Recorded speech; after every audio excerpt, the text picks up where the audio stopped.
Hello, everyone. My name is Celine Felix. I am a business major with a focus in accounting, and today with me I have Professor Royston. Would you mind telling us a little bit about who you are and your expertise here on campus? No, I don't mind at all. It makes sense that I explain why I'm a credible person to listen to, I suppose. My background is in anthropology first, and then, that got me in the door teaching here at Cal State Fullerton back in 2003 in human services because of my cultural diversity work as a student. And after I started teaching in human services, this human services field itself started to envelop me and welcome me and really change me. I went from a person who was primarily oriented to my head and my thoughts and my opinions and what I could research to someone who pays attention to what I feel and what I think about what I feel and how that informs my total mental health. And then flash forward, I got a second master's in counseling, specializing in marriage and family therapy. So that's what I now do, as well as continue to teach at Cal State Fullerton in human services. And so you mentioned your experience with cultural diversity. Do you mind expanding upon that and how that really pushed you towards where you are today? You don't know this, podcast listener, but I'm white. And being white and male, I'm afforded all the privileges that are on offer in the United States. And my identity process was very challenging because I didn't want to admit that I benefited from privilege. It felt invalidating of all the hard work that I'd done to be where I was, and yet it's a fact. I was awarded privileges, and so I had two choices as I could see it. I could either deny it and continue to benefit from the privileges and pretend that they don't exist and perpetuate the status quo, or I could become somebody who's multicultural and somebody who's inclusive and empowering and works to level the playing field instead of pretend that the playing field is already level. And I chose the latter, and it's been a long road.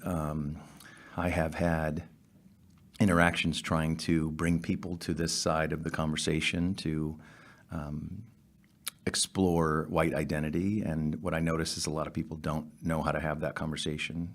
One of the dark sides, or one of the deficits of having privilege, is that I and other white folks haven't had a chance to figure out what cultural identity means to us, to them. And so we're actually weak when we come to the conversation, and therefore weakness usually makes us either defensive or scared or something. And so it doesn't usually lend to a good conversation. It doesn't lend itself to understanding, And so I do a lot of work in that area.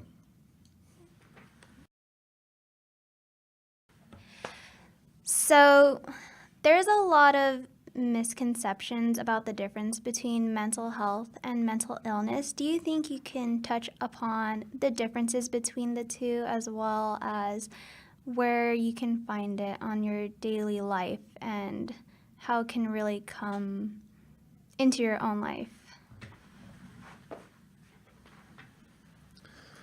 All right, so it's always a trick to use a definition because it's limiting.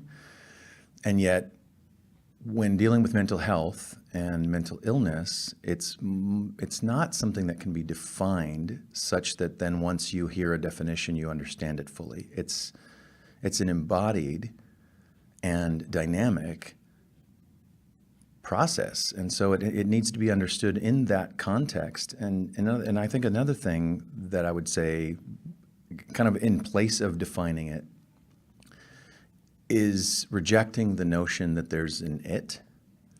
I think that in U.S. culture, particularly, we have a lot of extreme binary categorizations because we like to define things and put them in their categories. And yet mental illness and mental health are just two extremes of a spectrum.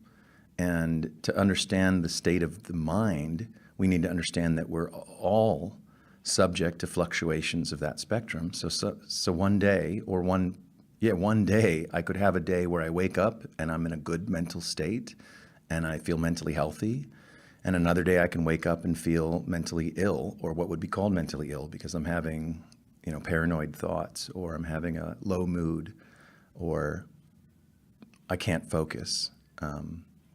So I think that we do a disservice to try to have these memorized definitions that cast an either or. Oh, well, this is mental illness and that's mental health. I think it's better to understand it as a fluctuating dynamic process.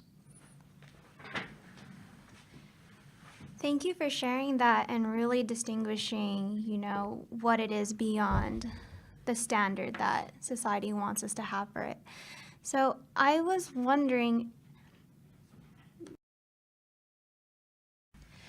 so on to my next question. I wanted to ask if mental health is the same as physical health, and do they impact one another? All right, I love this question because we don't relate to them the same. This metaphor is used by a lot of mental health professionals that if we treated people with cancer the way we treat people with depression, then everybody would see the problem in it, but we don't. We would never tell somebody with cancer to, try a little harder, or try to explain that maybe it's not real. And so, to me, the question is a good question to ask ourselves, or to reframe the question as, are we treating our mental health as we treat our physical health? And then if we do that, then we can assess for ourselves, are we taking as good care? And the body has needs. We know this. We need rest, we need water, we need shelter, we need food. The mind has needs too, but they're not as clearly dictated. And they're certainly not as clearly taught. So we don't have as much experience and practice and guidance at just giving the mind what it needs. I think, if I was to speculate, that we need relationships that support us in a variety of ways. One of the ways that the mind needs is to feel valid, to feel its existence, to feel that there is some substance to the self. And when we do that, we feel good. I also think we need to be held to account. So I think there needs to be a sense of that there's consequences and impact of what we do with our mind and our bodies. And so I think that that's an aspect of what the mind needs. Like, we need structure, we need boundaries, we need to know where we are by knowing where we're not and we're not supposed to be. And I think this would help reduce neuroticism. I think those are the two main ones. So you mentioned how mental health isn't taught, and it's something that we need to pay more attention to because it's not given as much attention as our physical health. So do you think that culture and the way that we are nurtured has an impact on that?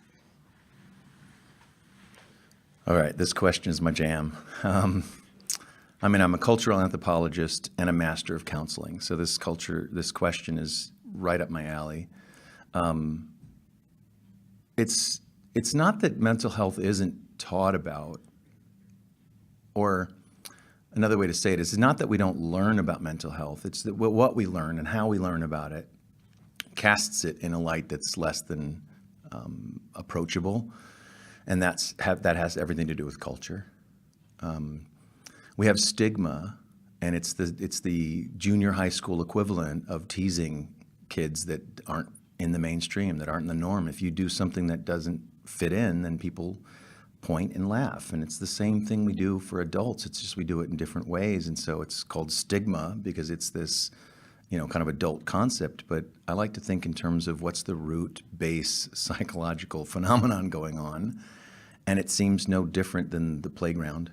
It's laughing at other kids because they're different. And I think we do that. I think we have a culture that allows for, justifies, rationalizes this bullying, basically, of anybody who's different. We're not inclusive as a culture.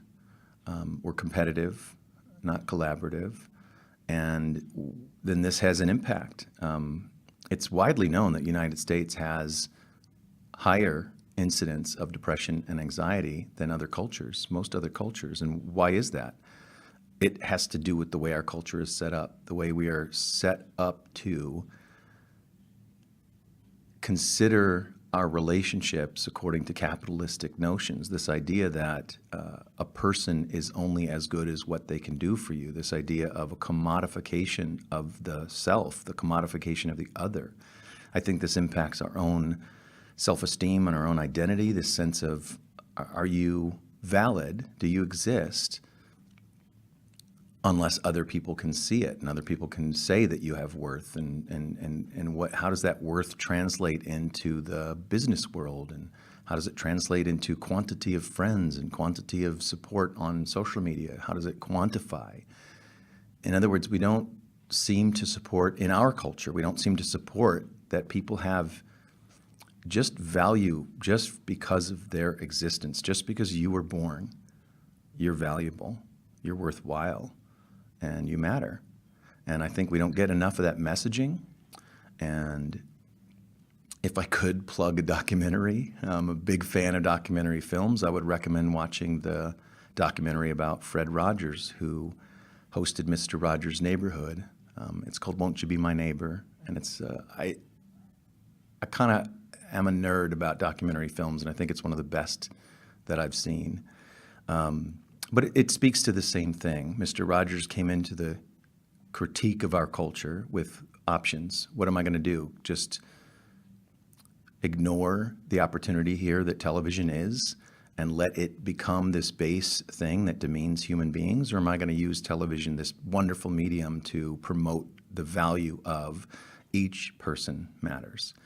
And I think that's a cultural choice.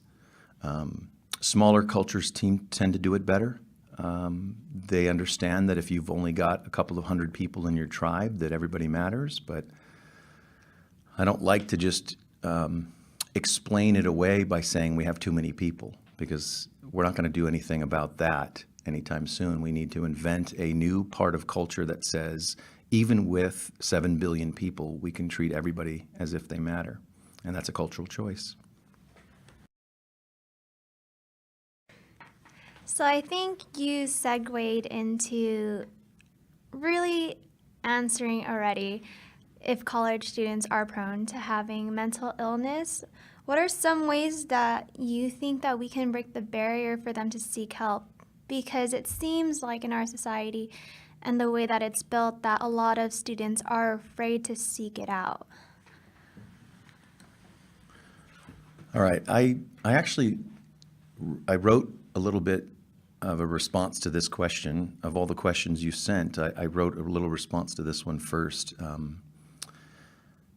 because I hadn't thought about this. I hadn't thought about the phenomenon that college students experience a spike in mental health issues. And I wondered about it, and I meditated on it, thought about it. And what I came to was this, is that everybody's prone. And yet everybody who's not in college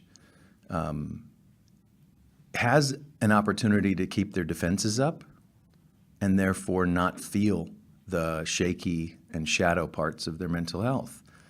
And yet when you come into college, you take all these classes cover so many different topics, and depending on your major, if you're a psych major or human services major, we dive deep into real human existential issues.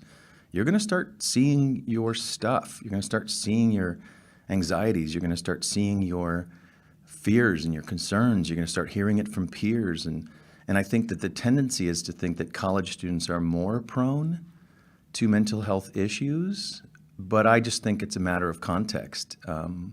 You're in a context that is designed to challenge what you already know so that you can grow. And I think that can be frightening.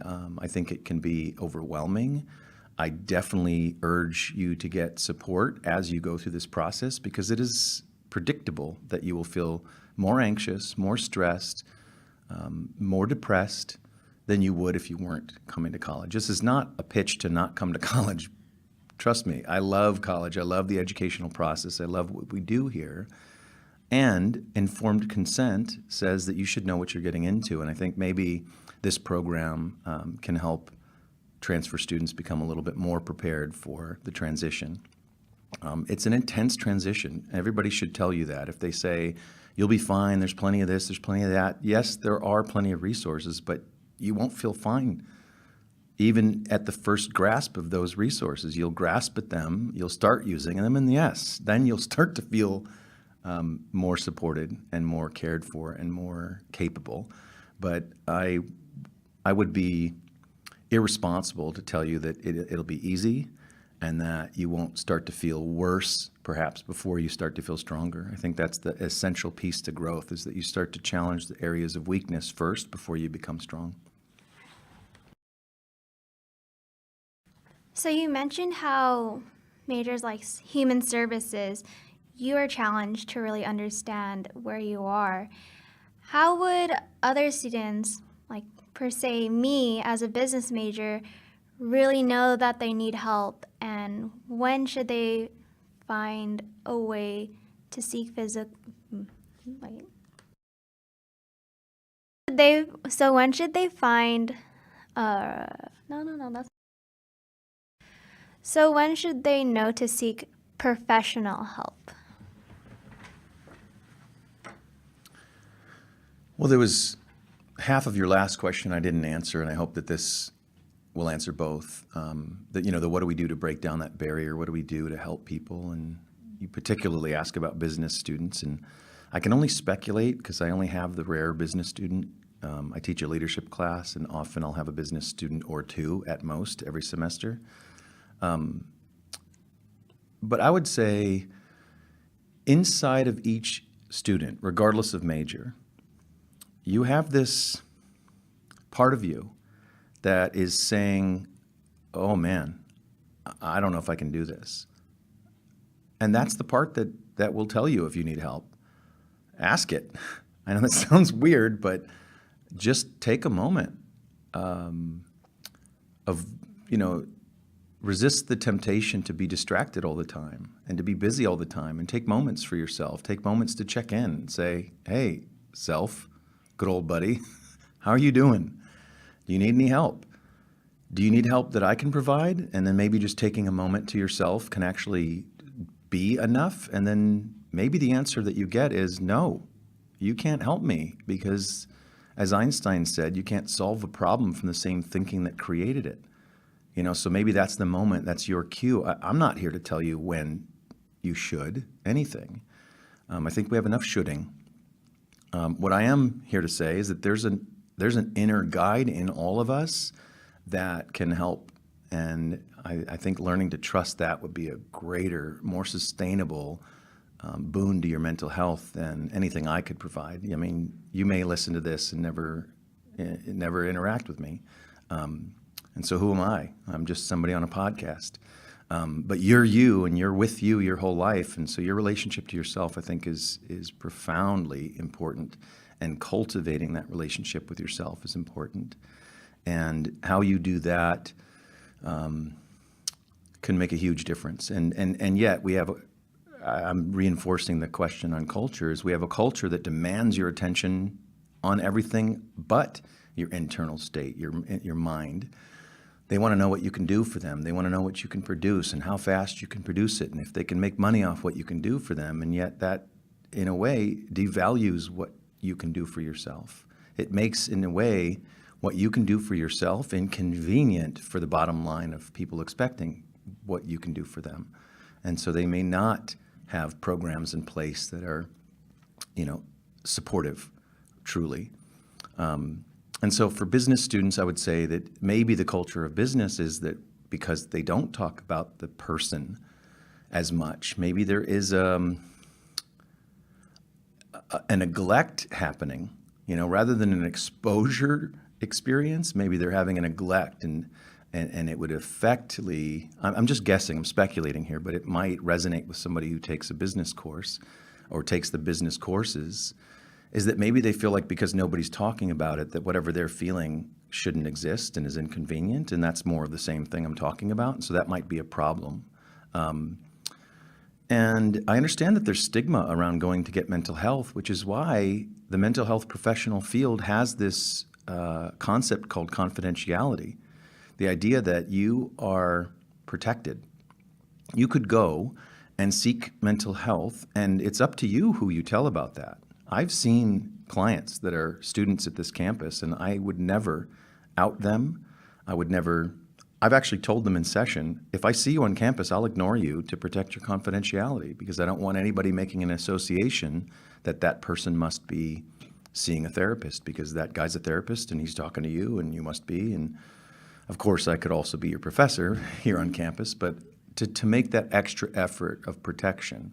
So you could actually privately seek, and yet culturally, you may have gotten messages that you don't bring issues outside of the family. It's just taboo in your family and your culture to talk about issues, and that becomes problematic. And so that could be one of your first issues, one of your first barriers to have to deal with is, what does it mean about you as a cultural being to ask for help outside of the family? So you talked about an inner guide and really asking yourself these questions in regards to how you may be doing personally. What are some ways that a student can implement self-care into their life, and what does it really mean to implement self-care? Well, self-care is quite a buzz term, and it's being incorporated in so many curriculum that I predict in a few years it won't have as much meaning to anybody anymore, because they'll say, oh gosh, I've had this self-care business too much. But I like to think of it as that, what I could do, like what could I do with my time that after doing it, I feel I have more energy than when I started doing it.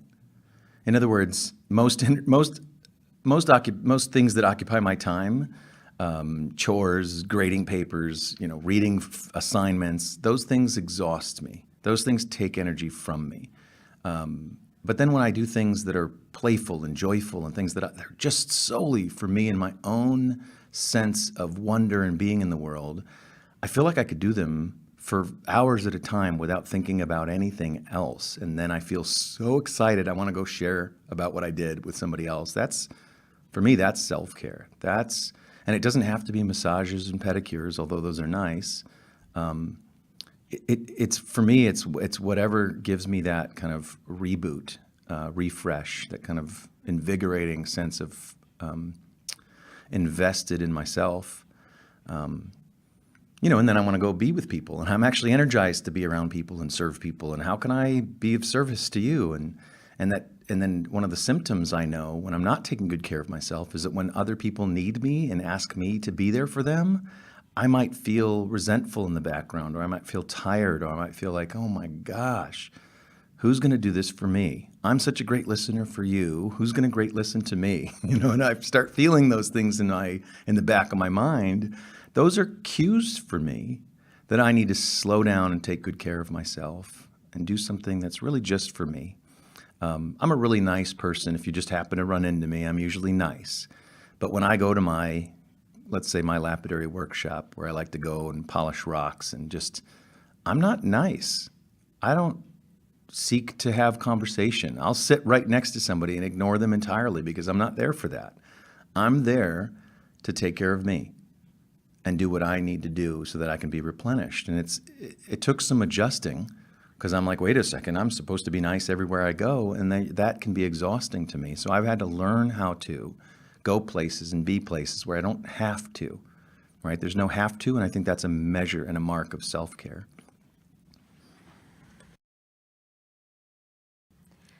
So I wanted to move on to the topic of therapy. And as a professional, can you dive into what are some of the misconceptions about it and really try to break them down into making it something that isn't as intimidating as it has been portrayed?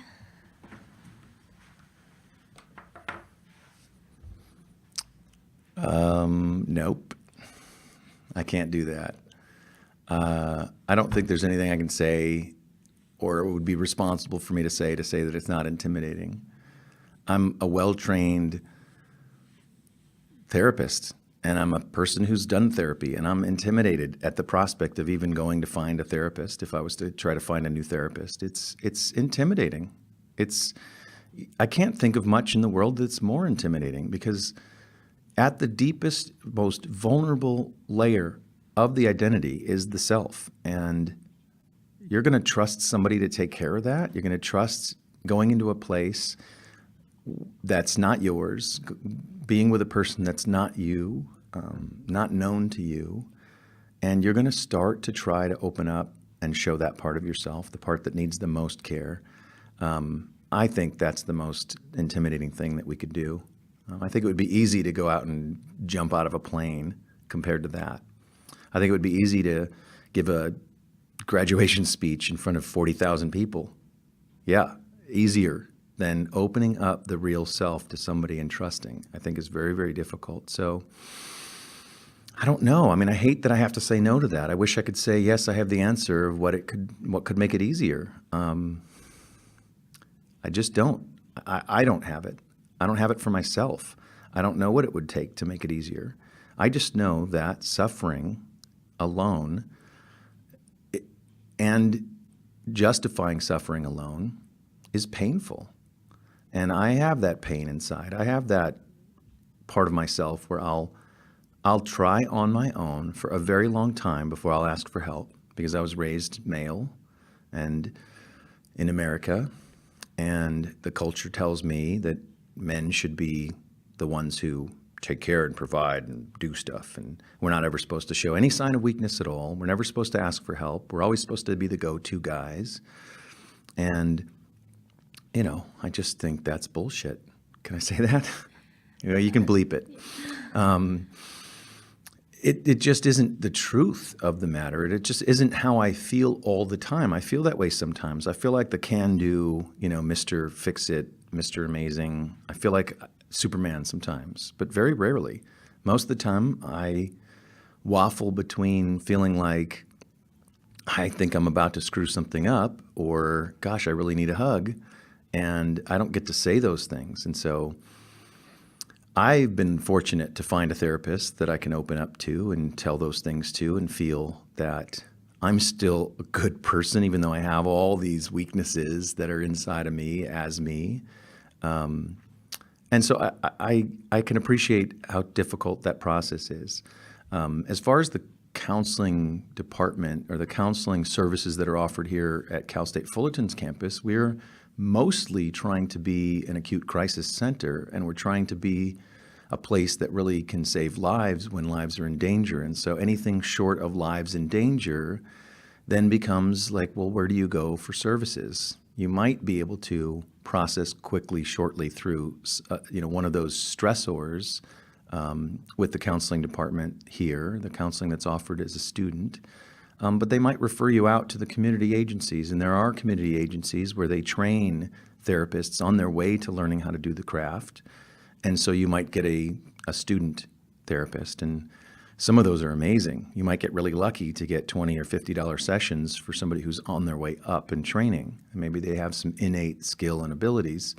But then you might also pay $150 an hour for somebody who doesn't have those, and they're trained and experienced and licensed. And so that it is a risky thing to put yourself in the care of somebody else. And so I would say that you have the right to say no when the therapy's not working for you and it's not a fit for you. So if you go to find somebody just because your insurance pays for it, or just because you can afford it and you're not feeling it, you could either speak up if you feel safe to do that, or you can just say no and move on and go find someone else. It's okay to shop around until you find somebody that's a good fit, because the research shows that rapport, in other words, the therapeutic alliance, the relationship between a therapist and a client, is accountable for 60% of the outcomes in therapy. So in other words, it's not about the techniques used, the skills used. It's about the relationship itself. It's about what happens when two people can create an environment where safety and trust and willingness can occur. So you did mention how therapy may not end up working for some people. What are some other ways that you would recommend for them to find their own way to really take care of themselves?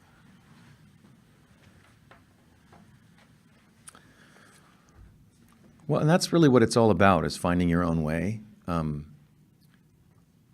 I I think therapy can work for anybody, but just at what point in your life? You know, I think that there's a readiness to do therapy work.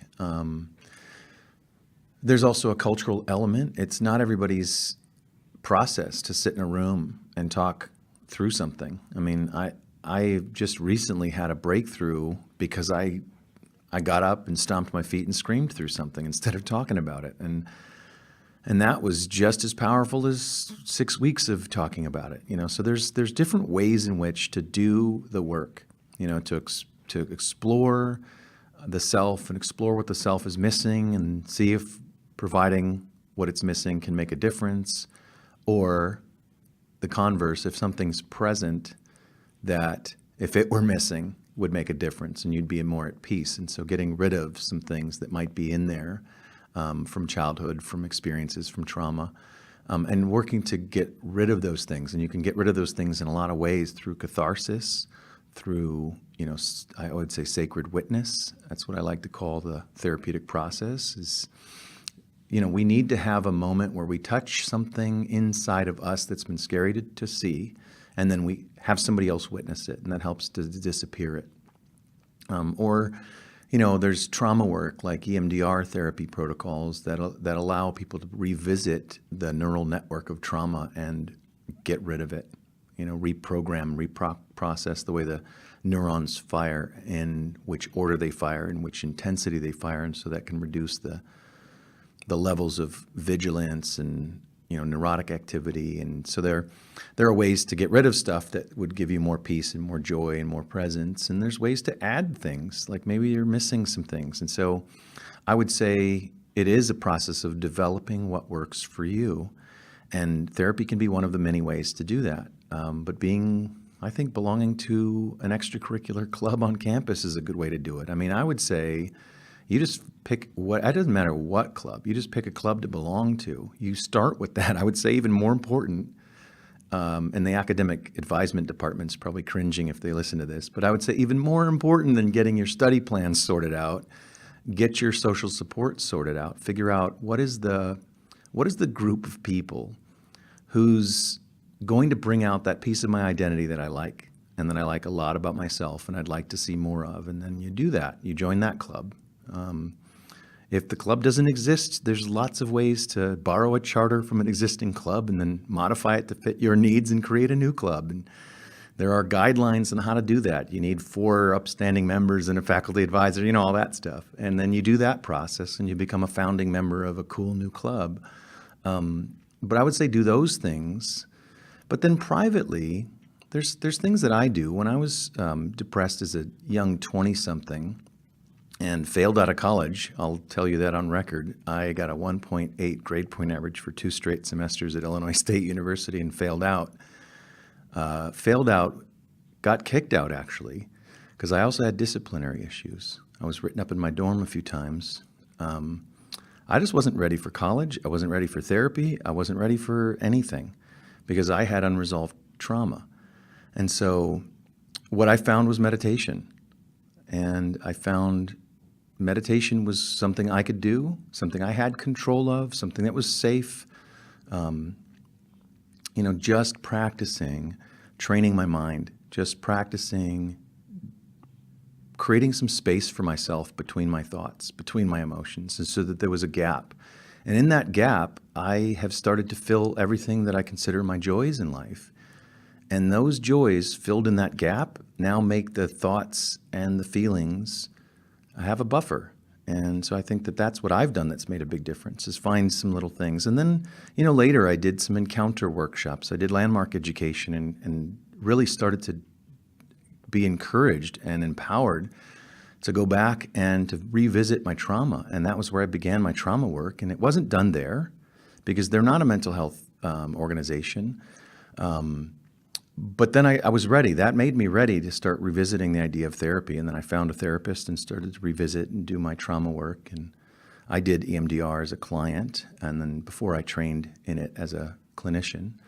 And I found that it was the strangest, most mysterious treatment protocol, because it wasn't what I'd expected. It wasn't something I could have expected. And yet it worked.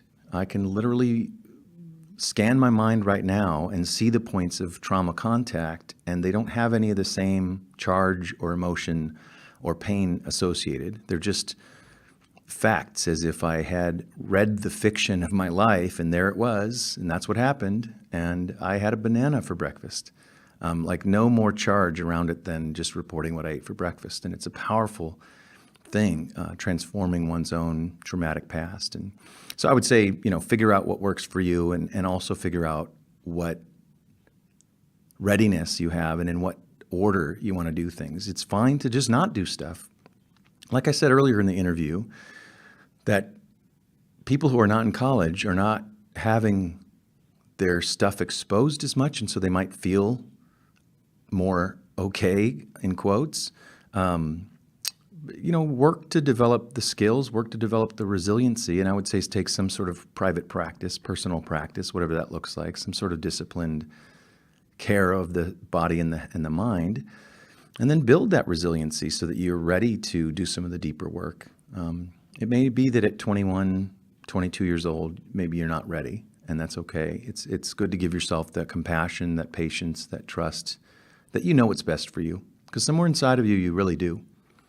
And if you keep having experiences where something's not working, then stop doing that, and then do something else and go to what's working. Start to build that relationship between that inner guide that helps encourage you toward what's working. Find people that you resonate with and are attracted to and can learn from, and see what they have to offer, see what even your peers have to offer.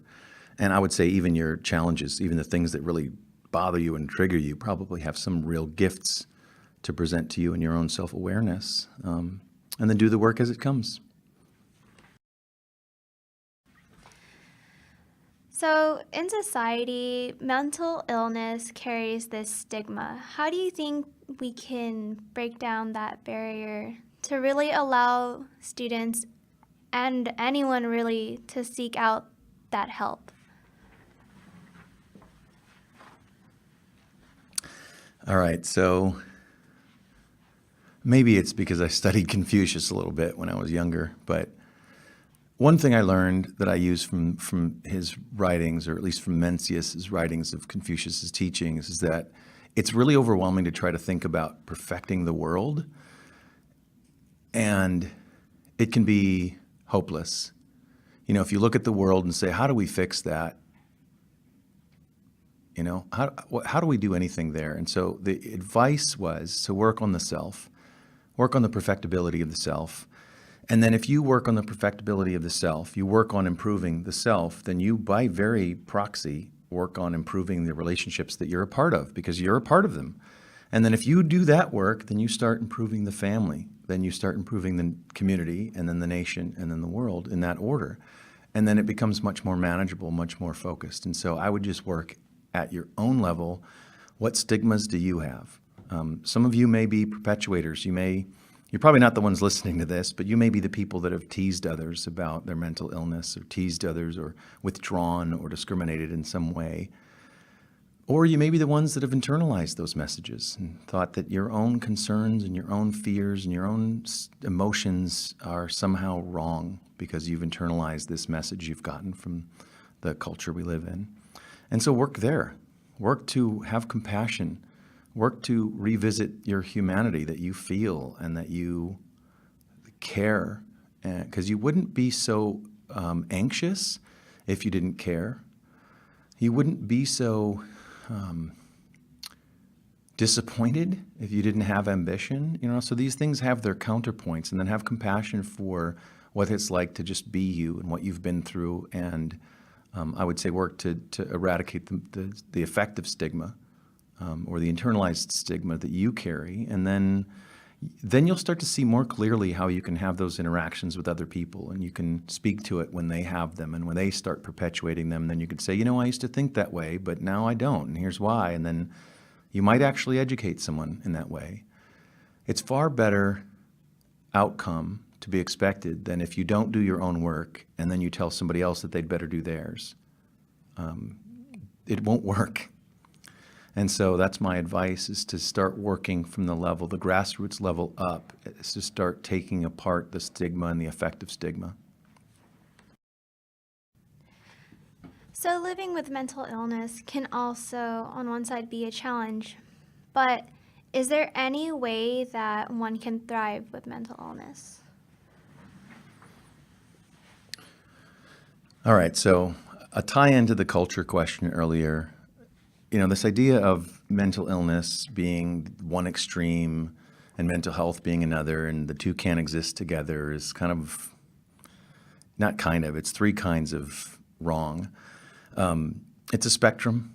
In any given day, we have spikes of illness and spikes of wellness. And, of course, somebody with a diagnosis can live an amazing life. In fact, many cultures consider people with schizophrenia to be the shamans, to be the way-seers, to be the guides to the other worlds. And they honor them and respect them and validate them and value them. And they basically tell them, you already have a job and it was given to you by the spirits, and we'll take care of all your other jobs. We'll take care of feeding you, housing you, clothing you, and all that stuff. You just do this. You just let us know what the spirits say. And that's like a completely different way of treating, quote, unquote, mental illness.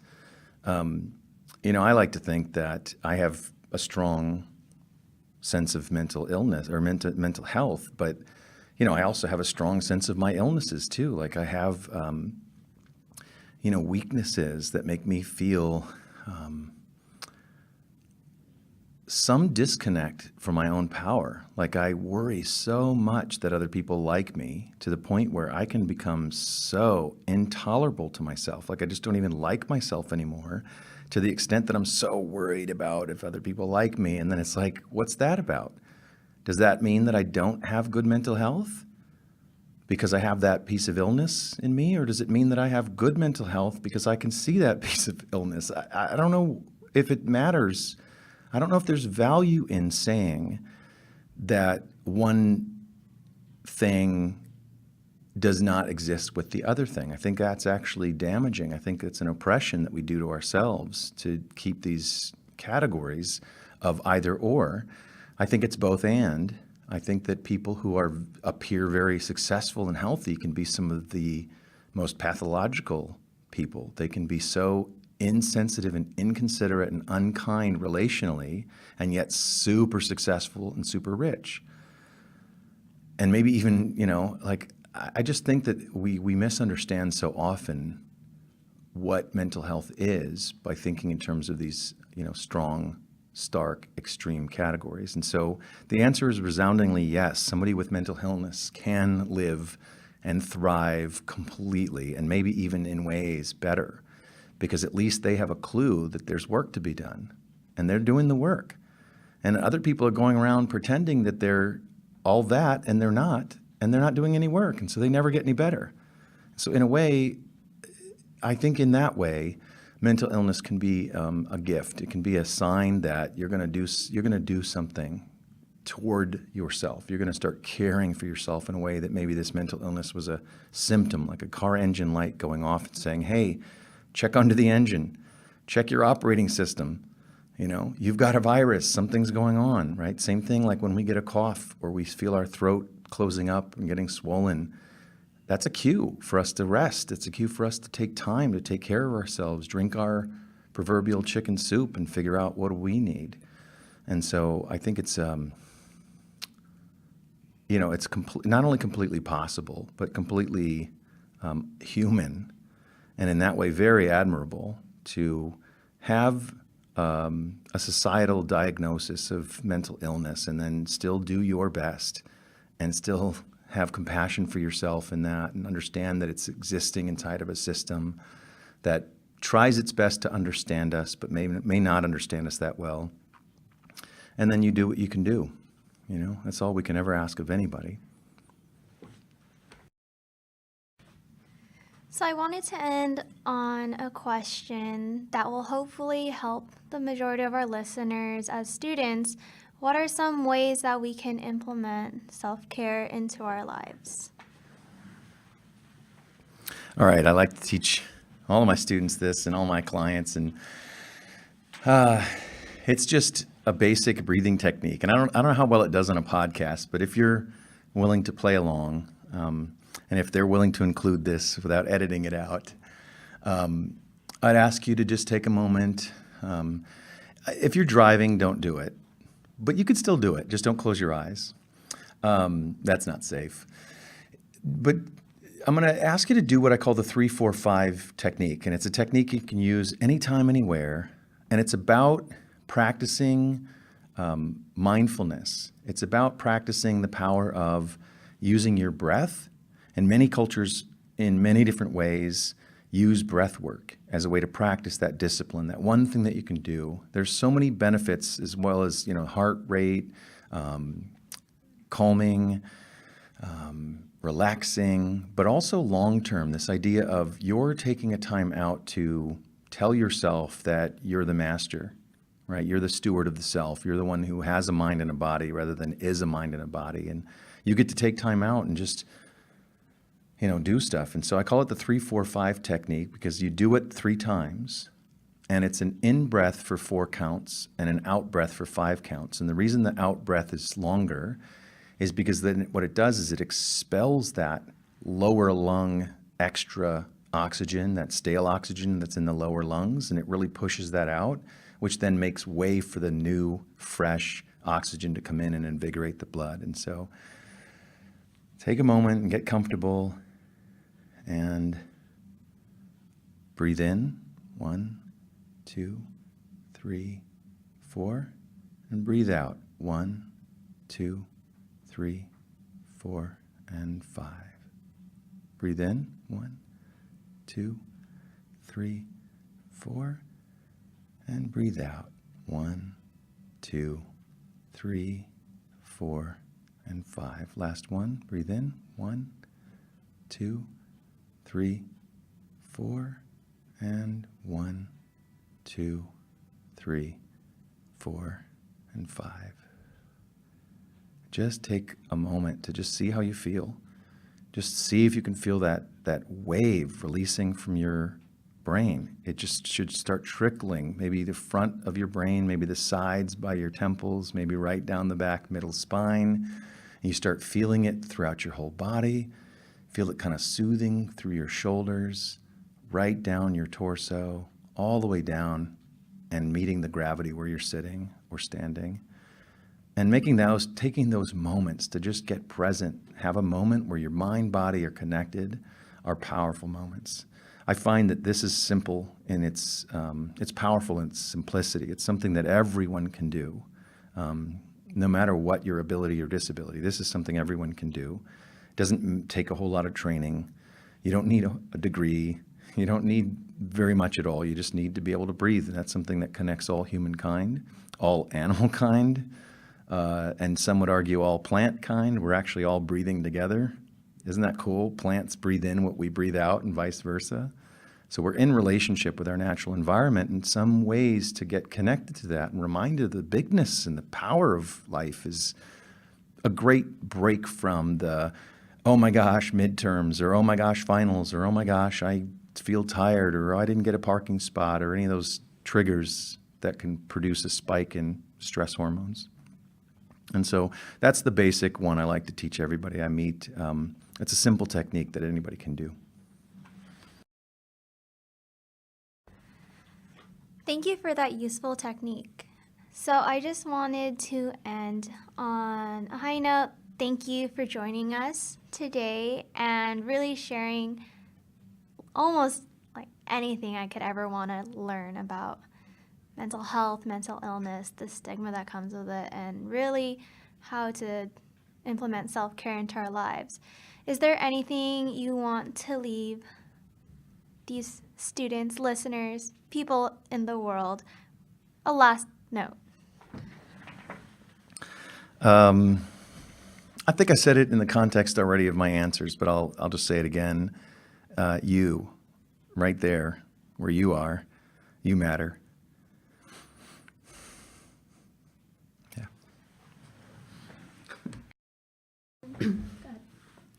Hello, and welcome to the third podcast of As Told by Bold. This podcast will be further introducing the resource centers here on campus that caters to the diverse students at Cal State University Fullerton. We will be featuring a student who utilizes each resource to highlight their unique experiences and how the resource has supported them. We have also reached out to professionals practicing in the field, as these upcoming resources assist with mental health and disabilities. Thank you for showing us your support by listening to our podcast. If you resonate with any of the speakers during this podcast, let us know by leaving a like or comment and share your story.